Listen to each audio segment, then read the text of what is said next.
ಹೈಕಮಾಂಡ್ನವ್ರು ತೀರ್ಮಾನ ಮಾಡ್ತಾರೆ ರೀ. ಪುನಃ ಅದನ್ನೇ ಕೇಳಿದ್ರೆ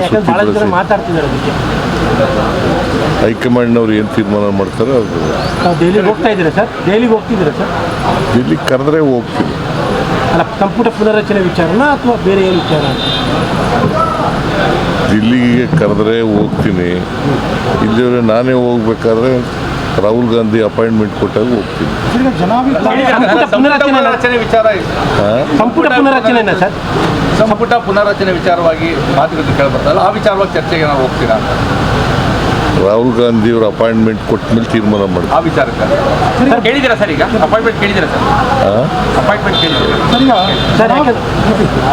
ಈಗ ಜನಾಭಿಪ್ರಾಯ ಕಾಂಗ್ರೆಸ್ ಸರ್ಕಾರದ ಪರ ಇರೋದ್ರಿಂದ ಸ್ಥಳೀಯ ಸಂಸ್ಥೆ ಚುನಾವಣೆಗಳನ್ನು ಮಾಡ್ತೀರಾ? BJP ಇರ್ಬೋದು, ಸ್ಥಳೀಯ ಸಂಸ್ಥೆಗಳ ಚುನಾವಣೆ ಮಾಡ್ತೀವಿ, ತಕ್ಷಣದಲ್ಲೇ ಮಾಡ್ತೀವಿ. ಸರ್, ಈ ರಿಸಲ್ಟಿಂದ ಪ್ರತಿಪಕ್ಷಗಳ ತಂತ್ರ ಏನು ಕೆಲಸ ಮಾಡಿಲ್ಲ ಅಂತ ಅಲ್ಲ ಸರ್? ಪ್ರತಿಪಕ್ಷಗಳು ಏನು ತಂತ್ರ ಮಾಡೋದು ಅದೇನು ಕೆಲಸ ಮಾಡಿಲ್ಲ. ಏನು ತಂತ್ರ ಇದೆ ಅವರಿಗೆ? ತಂತ್ರನೂ ಇಲ್ಲ, ಕುತಂತ್ರಿಗಳು ಅವರು ಅಷ್ಟೇ.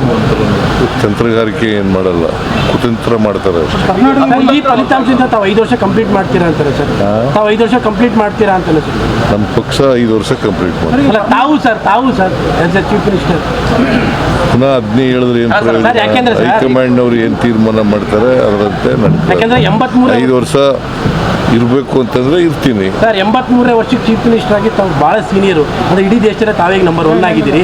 ಹಾಗಾಗಿ 85ನೇ ವರ್ಷದ ಮುಗಿಸ್ತೀರಾ ಅಂತ? ಹೌದು. ಈಗ 83ನೇ ವರ್ಷಕ್ಕೆ ಚೀಫ್ ಮಿನಿಸ್ಟರ್ ಆಗಿರೋ ನೀವೇ ಸರ್.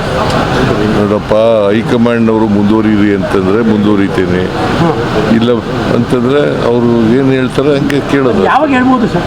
ಯಾವಾಗ ಹೇಳ್ಬೋದು ಸರ್? ಗೊತ್ತಿಲ್ಲ ನನಗೆ.